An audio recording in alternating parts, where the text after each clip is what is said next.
بسم الله الرحمن الرحيم. اللهم صل على محمد وآل محمد. أخوان، اليوم راح نحكي عن أفضل 7 تكنيكات لجعل طائر المينا أو أي طائر زينة يحبك ويعشقك. طائر المينا من أرخص طيور الزينة المتكلمة، ولهذا السبب أكثر الناس يربون هذا الطائر الذكي والسريع التعلم. أول نقطة مهمة لأجل تدريب طائر المينا أو أي طائر يجب ملاحظتها والاهتمام بها هو كيف نجعل الطائر يحبك ويعشقك وما يخاف من عندك، ويستطيع أن يأكل من اليد ويوقف على الإيد، وبسرعة يتدرب ويتعلم على الكلام. احنا راح نحكي بصورة خلاصة عن أفضل وأهم 7 تكنيكات لجعل طائر المينا أو أي طائر زينة يحبك ويعشقك. قبل كل شيء، هو من الأفضل انتخاب طائر فرخ، مثل بعمر 1.5 شهر أو 2 شهور. الفرخ بسرعة وبكل سهولة يتعود على المربي. الفرخ أسرع من طائر بالغ وكبير بالسن يتعود ويثق بالمربي وينظر إلى المربي مثل أبويه. الطائر البالغ والمسن وحتى الوحشي هم نستطيع أن نجعله يحبك ويعشقك، ولكن في كل الأحوال الفرخ يأخذ وقت أقل وبسرعة يتعلم ويثق بالمربي. أخواني، تابعوا الفيديو إلى آخره حتى أكثر تستفادون، ولا تنسوا الاشتراك والضغط على زر لايك وتفعيل الجرس حتى يصلكم كل جديد. أول تكنيك هو أخذ وقت مع الطائر، مثل كل يوم نطلع الطائر خارج القفص ونتكلم ونلعب مع الطائر، وكلما كان الوقت أكثر ومدة أطول راح أسرع الطائر يتعود عليكم ويحبكم، وحتى نستطيع أن نكرر الكلمات التي نقول إليه. بهذه الصورة راح بسرعة ينطق ويتكلم. التكنيك الثاني هو ترويض الطائر. يجب أن نجعل الطائر يثق فيك ولا يخاف منك. في فيديو السابقة تكلمنا عن هذا الموضوع بصورة مفصلة وما نريد نطول عليكم. شوفوا هالبادجي، هالفرخ البادجي الشرس، هذا هم مناسب للتعليم والترويض. ثالث تكنيك الأكل مع الطائر. نعطي الغذاء الطائر من اليد، وخاصة إعطاء الغذاء المفضل والذي يحبه الطائر من اليد. راح بسرعة يحبك ويوقف على إيدك ويأكل من إيدك وما يخاف من إيدك ويثق بك ويتعود عليك.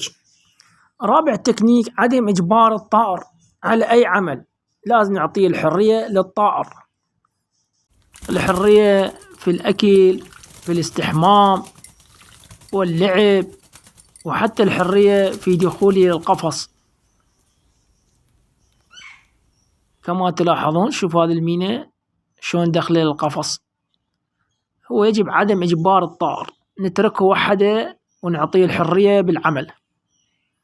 خامس تكنيك التكلم مع الطائر. يجب كل يوم فكم مرة نحكي مع الطائر ونتكلم معه، مثل عندنا الطفل نحكي معه حتى لا يصير حالة ملل واكتئاب عند الطائر كما تلاحظون.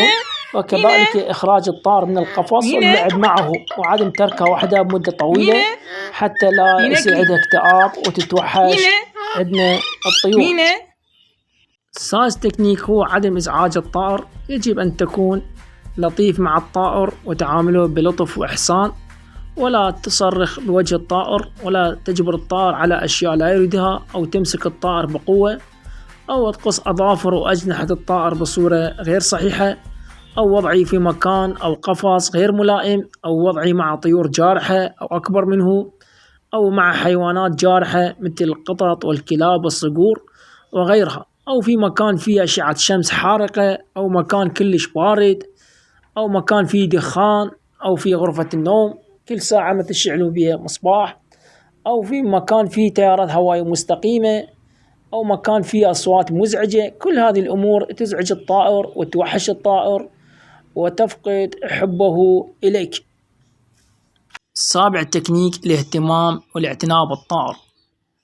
يجب كل فترة، مثل في الصيف في الأسبوع 3 إلى 4 مرات، وفي الشتاء بالأسبوع حوالي مرة، أن نضع حوض سباحة للطائر حتى يسبح فيه، خاصة في فصل الصيف. كل الطيور تحب النظافة والسباحة، خاصة طائر المينا. وكذلك وضع الطائر في قفص كبير وملائم، والاهتمام بالتغذية الصحيحة والغذاء المفضل.